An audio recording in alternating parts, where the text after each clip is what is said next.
আল্লাহ রাব্বুল আলামিন বললেন, ওয়ালা তাকরাবু মালাল ইয়াতীমি ইল্লা বিল্লাতী হিয়া আহসানু হাত্তা ইয়াবলুগা আশুদ্দাহ।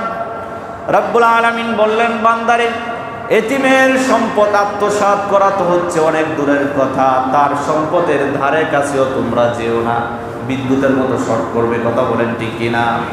আল্লাহ তাআলা বললেন, ওয়াবিল ওয়ালিদাইনি ইহসানাও ওয়াবিদিল কুরবা ওয়াল ইয়াতামা ওয়াল মাসাকিন। রব্বুল আলামিন বলেন, বান্দারে, আব্বা আম্মার সাথে ভালো আচরণ করাটা যেমন তোমার দায়িত্ব, ঠিক একইভাবে আত্মীয় স্বজন যারা আছে তাদের সাথে ভালো আচরণ করবে।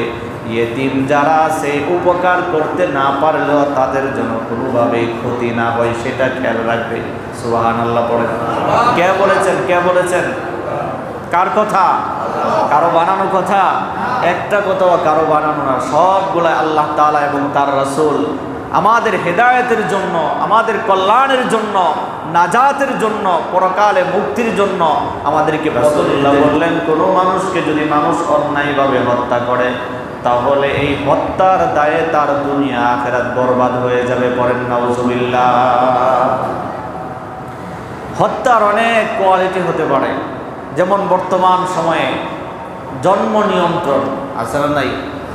কোনো কারণ ছাড়া অনর্থক যদি কেউ জন্ম নিয়ন্ত্রণ করে তাহলে সেটাও হত্যার শামিল। করেন নাউজুবিল্লাহ। আল্লাহ সবাইকে বুঝার তৌফিক দান করেন।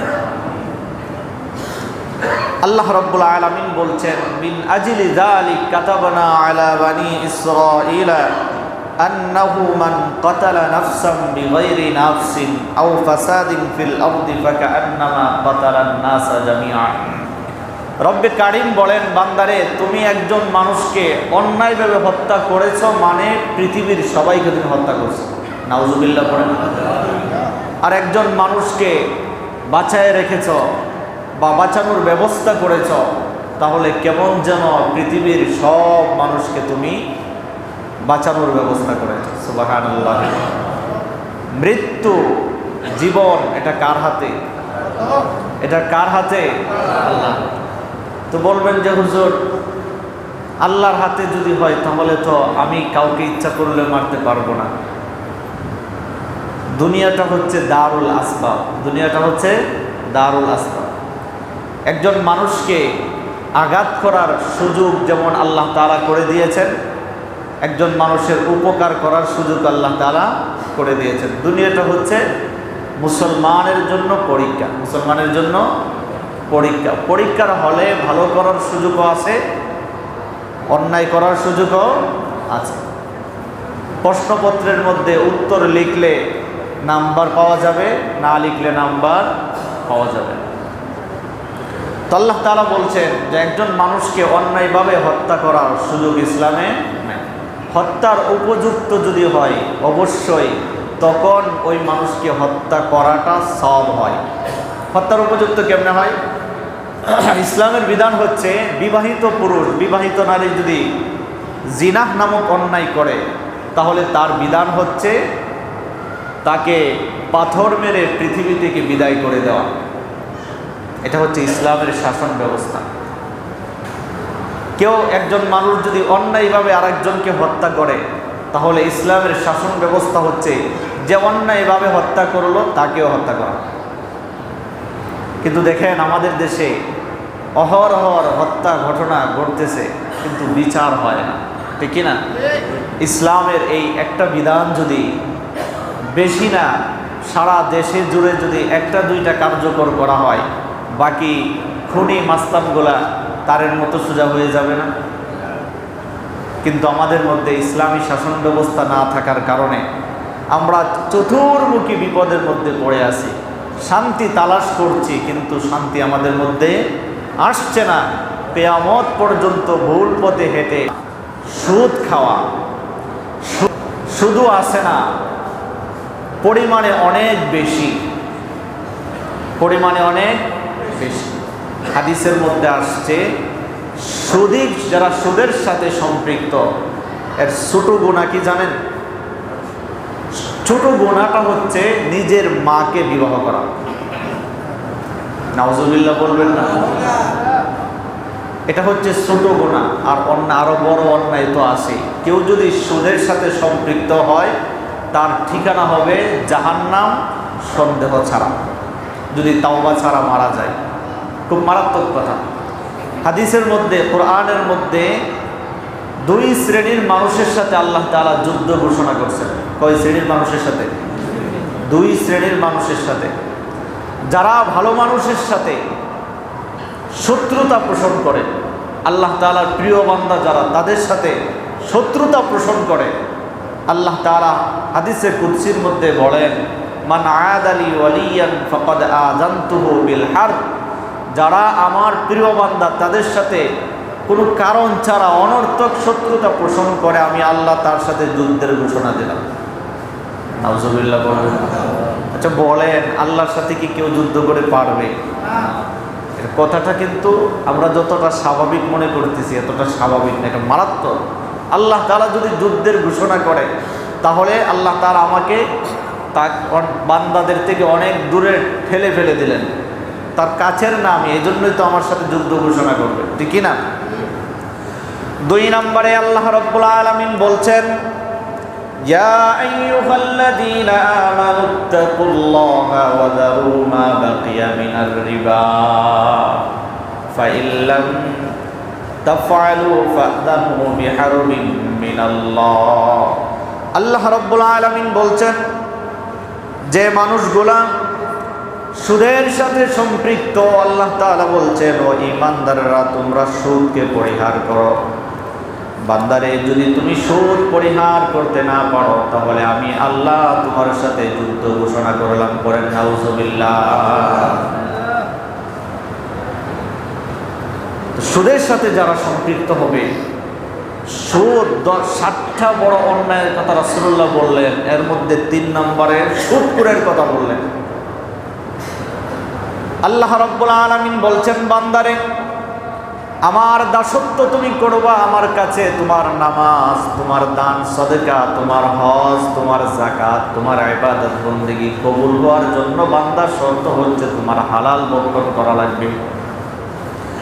হারামকে তুমি বছরে বারবার হজ করতে পারবা, উমরা করতে পারবা, প্রতিদিন মসজিদের কোণায় বসে বসে জিকির আজকার করতে পারবা। বান্দা যত ভালো কাজ করবা, তুমি যদি শুকর হও তাহলে তোমার কোনো ইবাদত আমি আল্লাহর কাছে কবুল হবে না। করেন নাউজুবিল্লাহ। আচ্ছা বলেন, এই অন্যায়টা ছোট না বড়? ছোট না বড়? কিন্তু এই অন্যায় আমরা করি কি করি না? কথা বলেন, আমি কি মিছা কথা বলতেছি? এই অন্যায় সমাজে নাই? একটা সমাজ থেকে সব ধরনের অন্যায় দূরীভূত করা আমাদের সবার দায়িত্ব। এটা আমাদের সবার দায়িত্ব। গত 2 সপ্তাহে মাদক নিয়ে কথা বলছি না? এটা ছোট অন্যায় না বড় অন্যায়? যুবকদেরকে একেবারে শেষ করে দিচ্ছে। এটা যেমন মহামারী, ঠিক একইভাবে বিভিন্ন মানুষেরা বিভিন্ন রকম একজন আরেকজনকে জাদু করে, এটাও বড় মহামারী। সুদের সাথে সম্পৃক্ত হওয়া, এটাও বড় মহামারী। এই মহামারী যদি আমরা দূরীভূত করতে না পারি তাহলে আমাদের সফলতা কোনোদিন আমাদের সামনে আসবে না। আল্লাহ সবাইকে বুঝার তৌফিক দান করেন। আল্লাহ রাব্বুল আলামিন বললেন, বান্দারে আমার কাছে যদি তুমি গ্রহণযোগ্য হতে চাও তোমাকে হালাল ভক্ষণ করা লাগবে। সুদ খাওয়া হালাল না হারাম? এটা আজকে থেকে না, অনেক আগে থেকেই, পৃথিবীর শুরু থেকেই আল্লাহ তাআলা সুদকে হারাম করে দিয়েছেন। এটা কোনো মানুষের বানানো কথা না, আল্লাহ তাআলা সুস্পষ্ট ঘোষণা দিয়েছেন, যারা সুদ খাবে তাদের সাথে আমি আল্লাহ যুদ্ধ ঘোষণা করলাম। অর্থাৎ যেই মানুষের সাথে আল্লাহ যুদ্ধ ঘোষণা করলো, মরণের পরে তার ঠিকানা হবে জাহান্নাম। কোনো সন্দেহ আছে? কোনো সন্দেহ আছে? এই জন্য আমরা এই সমস্ত পথ থেকে ফিরে আসতে চাই। চাই কি চাই না? আল্লাহ তাআলা আমাদের জন্য পথকে সহজ করে দেন। করেন আমিন। এরপরে রাসূলুল্লাহ সাল্লাল্লাহু আলাইহি ওয়াসাল্লাম বললেন, ওয়াকলু মালাল ইয়াতীম, এতিমের সম্পদ যারা আত্মসাৎ করবে এই অন্যায়ের কারণে আল্লাহ তাআলা তার দুনিয়া আখিরাতকে বরবাদ করে দিবে।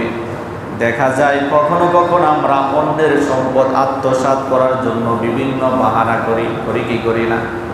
অন্যেরটা খাওয়ার জন্য বিভিন্ন পথ খুঁজে বের করে বসি। অন্যের সম্পদ আত্মসাৎ করার জন্য আমরা চেষ্টা করি। আপনার আমার দুইটা চক্ষু যখন বন্ধ হয়ে যাবে, আপনি অন্যের সম্পদ আত্মসাৎ করে বিশাল বড় টাকার পাহাড় গড়লেন, বিশাল অট্টালিকা গড়লেন, কিন্তু এই অট্টালিকা আপনি সাথে নিয়ে যেতে পারবেন না। পারবেন নাকি? আপনার দুইটা চক্ষু যখন বন্ধ হয়ে যাবে, আপনার সাথে একটা টাকাও দেওয়া হবে না। আপনার এত সুন্দর বাড়ি গাড়ি কিছুই আপনার সাথে যাবে না। আপনাকে বেশির থেকে বেশি পুরুষের জন্য 3টা সাদা কাপড়, নারীর জন্য 5টা কাপড়, এছাড়া সাথে আর কিছু দেওয়ার সিস্টেম আছে নাকি? সাথে যাবে মানুষের ভালো কাজ, ভালো কর্ম। আমি যদি ভালো করি, আমার ভালোটাই আমার সাথে যাবে। কেউ আমার আপন না, কেউ আপনার সন্তান আপনার আপন না, আপনার স্ত্রীও আপনার আপন না, আপনার মা বাবা ভাই বেরাদর বন্ধু বান্ধব যারা আছে কেউ আপনার সাথে যাবে না, আপনার স্ত্রীও আপনার সাথে যাবে না। যদি কিছু সময় আপনার মৃত্যুর পরে আপনার স্ত্রীর কাছে আমরা রাখতে চাই, বলবে না না তাড়াতাড়ি দূরে সরা, ঠিক কিনা? অনেক সময় এমন কিছু চিত্র আমরা দেখতে পাই, বাবা অনেক টাকার মালিক ছিল, সন্তানেরা বাবার মৃত্যুর পরে লাশ দাফন করার আগে সম্পত্তি নিয়ে মারামারি শুরু হয়ে যায়, আছে না নাই? আপনি এত কষ্ট করে সম্পদের বিশাল পাহাড় গড়লেন অন্যায় পথে, যদি অন্যায় পথে আপনি বিশাল পাহাড় গড়েন, এটার জবাব আপনার সন্তান দিবে না, আপনাকেই দেওয়া লাগবে, ঠিক কিনা? আল্লাহ তাআলা আপনার সন্তানকে জিজ্ঞেস করবে না কোন পথে সম্পদ অর্জন করেছেন, কিন্তু আপনি যদি আরেকজনের সম্পদ আত্মসাৎ করে বিশাল বড় টাকার পাহাড় গড়েন, আল্লাহর কাছে আপনাকে জবাব দিতেই হবে। বাঁচার কোনো সিস্টেম আখিরাতে আছে নাকি? কোনো সিস্টেম নাই, ধরা খাওয়া লাগবে, কথা বলেন ঠিক কিনা? এই জন্য রাসূলুল্লাহ সাল্লাল্লাহু আলাইহি ওয়াসাল্লাম বলেন, উম্মতেরা 7টা অন্যায়ের কারণে মানুষ জাহান্নামে যাবে, তার দুনিয়া আখিরাত বরবাদ হয়ে যাবে। এর মধ্যে একটা হলো অন্যের সম্পদ আত্মসাৎ করা। ইয়েতিমের মাল আত্মসাৎ করা হচ্ছে আরো বড় অন্যায়, কথা বলেন ঠিক কিনা? আল্লাহ রাব্বুল আলামিন বললেন, ওয়ালা তাকরাবু মালাল ইয়াতীমি ইল্লা বিল্লাতী হিয়া আহসানু হাত্তা ইয়াবলুগা আশুদ্দাহ। রাব্বুল আলামিন বললেন, বান্দারে, এতিমের সম্পদ আত্মসাৎ করা তো হচ্ছে অনেক দূরের কথা, তার সম্পদের ধারে কাছেও তোমরা যেও না, বিদ্যুতের মতো শর্ট করবে, কথা বলেন ঠিক কিনা? আল্লাহ তাআলা বললেন, ওয়াবিল ওয়ালিদাইনি ইহসানাও ওয়াবিদিল কুরবা ওয়াল ইয়াতামা ওয়াল মাসাকিন। রব্বুল আলামিন বলেন, বান্দারে, আব্বা আম্মার সাথে ভালো আচরণ করাটা যেমন তোমার দায়িত্ব, ঠিক একইভাবে আত্মীয় স্বজন যারা আছে তাদের সাথে ভালো আচরণ করবে। ইয়েতিম যারা আছে উপকার করতে না পারলেও তাদের জন্য কোনোভাবে ক্ষতি না হয় সেটা খেয়াল রাখবে। সুবহানাল্লাহ পড়েন। কে বলেছেন? কে বলেছেন? কার কথা? কারো বানানো কথা? একটা কথাও কারো বানানো না, সবগুলা আল্লাহ তাআলা এবং তার রাসূল আমাদের হেদায়েতের জন্য, আমাদের কল্যাণের জন্য, নাজাতের জন্য, পরকালে মুক্তির জন্য আমাদেরকে পথ নির্দেশ দিয়ে গেছেন। সুবহানাল্লাহ। কোনো ধর্মে এমনটা খুঁজে পাবেন না। ইসলাম ধর্মে প্রত্যেকটা ব্যাপার, প্রত্যেকটা সাবজেক্ট বিষয়কে আল্লাহ এবং তার রাসূল সুস্পষ্টভাবে পরিষ্কার করে দিয়েছেন। বান্দারে, পরকালে যদি তুমি মুক্তি চাও, ভালো থাকতে চাও, যদি তুমি জান্নাত চাও, তাহলে অবশ্যই কুরআন সুন্নাহর পথ নির্দেশ একজন মুসলমানকে মানতেই হবে, এর বিকল্প কিছুই নাই, কথা বলেন ঠিক কিনা? এরপরে আসেন মুহতারাম হাজিরিন, রাসূলুল্লাহ সাল্লাল্লাহু আলাইহি ওয়াসাল্লাম বললেন, যুদ্ধের ময়দান থেকে কেউ যদি পলায়ন করে, ইসলামের জন্য যদি যুদ্ধ শুরু হয়, নিজেকে বাঁচাবার জন্য যুদ্ধের ময়দান থেকে যদি কেউ পলায়ন করে, তার দুনিয়া আখিরাত বরবাদ হয়ে যাবে। 7 নম্বরে রাসূলুল্লাহ বললেন ওয়াকাযফুল মুহসিনাতিল মুমিনাত, মুমিন নারীদেরকে অন্যায়ভাবে মিথ্যা অপবাদ দেওয়া হয়। মাঝে মধ্যে এমনটা হয় যে একজনের সম্পদ, একজনের সম্মান বৃদ্ধি হয়ে গেল, মানুষ তারে খুব সম্মান করে, আপনি নিজের উদ্দেশ্যকে হাসিল করার জন্য তার উপরে একটা অপবাদ দিয়ে দিলেন। হয় কি হয় না? হয় না? এমন বহু আছে, নিজের দোষ ঢাকার জন্য সেটা আরেকজনের উপরে চাপায়া দেয়, আছে না নাই? এটা বহুত মারাত্মক অন্যায়। রাসূলুল্লাহ বলেছেন এই সমস্ত অন্যায় যারা করবে তাদের ঠিকানা হবে আল্লাহর জাহান্নাম। পড়েন নাউজুবিল্লাহ। আর এক হাদিসে রাসূলুল্লাহ সাল্লাল্লাহু আলাইহি ওয়াসাল্লাম আরও কয়েকটা অন্যায়ের কথা বলেছেন। রাসূলুল্লাহ বললেন আলা উনাব্বিউকুম বিআকবারিল কাবাইর, আমি কি তোমাদেরকে বড় বড় কিছু গুনার কথা বলবো? রাসূলের সাহাবারা বললেন বালা, অবশ্যই আপনি বলেন। রাসূল বললেন আল ইশরাকু বিল্লাহ, আল্লাহর সাথে শিরিক করা সেটা মারাত্মক গুনাহ। ওয়া উকুকুল ওয়ালিদাইন, পিতামাতার সাথে অবাধ্য আচরণ করা সেটাও মারাত্মক গুনাহ, যেটা আমাদের সমাজে অহরহ হচ্ছে। হয় কি হয় না? সব কিছু ঠিকঠাক আছে, কিন্তু আব্বা আম্মার প্রতি দৃষ্টি দেওয়ার, সদাচরণ করার মানুষের অভাব অনেক বেশি। কথা বলেন ঠিক না? আব্বা আম্মা হচ্ছে জান্নাতে যাওয়ার জন্য বড় একটা মাধ্যম। আপনি অনেক বড় হাজী সাহেব হতে পারবেন, অনেক বড় দাওবীর হতে পারবেন, অনেক বড় ইমাম সাহেব হতে পারবেন, অনেক বড় আলেম হতে পারবেন, কিন্তু আব্বা আম্মাকে যদি আপনি কষ্ট দেন, আপনার দুনিয়া আখেরাত যিনি বরবাদ করে দিবেন তিনি কে? এরপরে রাসূলুল্লাহ বললেন ওয়াকাউলুজ জুর, মিথ্যা কথা বলা মানুষের দুনিয়া আখেরাত বরবাদ করে দেয়। আও শাহাদাতুজ জুর, যারা মিথ্যা সাক্ষ্য দেয়। অনেক সময় দেখা যায় কিছু দুনিয়াবি স্বার্থ হাসিল করার জন্য মানুষ মিথ্যা সাক্ষ্য দেয় আরেকজনের বিপক্ষে, আছে না নাই? যদি কেউ মিথ্যা বলে, মিথ্যা সাক্ষ্য দেয়, দুনিয়াতে পার পাইলেও পরকালে পার পাওয়ার কোনো সুযোগ আছে নাকি? এই জন্য আল্লাহ রাব্বুল আলামিন বললেন বান্দারে ইন তাজতানিবু কাবাইরা মা তুনহাউনা আনহু নুকাফির আনকুম সাইয়্যাতিকুম। রব্বে কারীম বলেন বান্দারে যদি বড় বড় অন্যায়গুলা তুমি পরিহার করো, তাহলে দুনিয়াতে চলার পথে যে ছোট ছোট অন্যায়গুলা হয়ে যাবে আমি আল্লাহ নিজ অনুগ্রহে মাফ করে দিব। সুবহানাল্লাহ বলেন। আল্লাহ তাআলা বলেন বান্দারে আমি আল্লাহ মাফ করে তোমাকে সম্মানিত জায়গা জান্নাতের মেহমান আমি আল্লাহ তোমাকে বানায় দিব। পড়েন সুবহানাল্লাহ। আমরা তো সবাই জান্নাত চাই, চাই কি চাই না? যদি জান্নাত পেতে হয় তাহলে অন্যায়গুলা পরিহার করতেই হবে। অন্যায় করে জান্নাতে যাব এই স্বপ্ন দেখলে স্বপ্নই থেকে যাবে, কোনোদিন সমাধান হবে না। দুইটা কোনোদিন একসাথে করা যাবে না। আপনি যদি অন্যায় পরিহার করেন, ভালো কাজ করেন, যিনি আপনাকে আমাকে দুনিয়া আখেরাতে কামিয়াবি দিবেন তিনি কে? আর যদি অন্যায়ের সাথে লেগেই থাকি, পরকাল দুনিয়াও বিনষ্ট হয়ে যাবে, পরকালও বিনষ্ট হয়ে যাবে। এই জন্য কিছু অন্যায় আছে সামাজিক, কিছু অন্যায় আছে ব্যক্তিগতভাবে হয়, কিছু অন্যায় আছে পারিবারিকভাবে হয়। সামাজিক অন্যায়গুলা দূরীভূত করার দায়িত্ব আমাদের সবার, ঠিক কি না? সামাজিকভাবে যে অন্যায়গুলা হয় এগুলা তো আমরা দূর করার জন্য অবশ্যই সর্বোত্তম চেষ্টা করব। যেটা পারিবারিকভাবে আমাদের অন্যায়গুলা হয় এগুলা থেকেও নিজেকে বাঁচাবো, ব্যক্তিগত অন্যায় থেকেও নিজেকে বাঁচানোর চেষ্টা করব। আল্লাহ তাআলা আমাদের সবাইকে তৌফিক দান করেন। আল্লাহ তাআলা আমাদেরকে সুন্দর একটা জীবন আল্লাহ যেন আমাদের জন্য ব্যবস্থা করে দেন।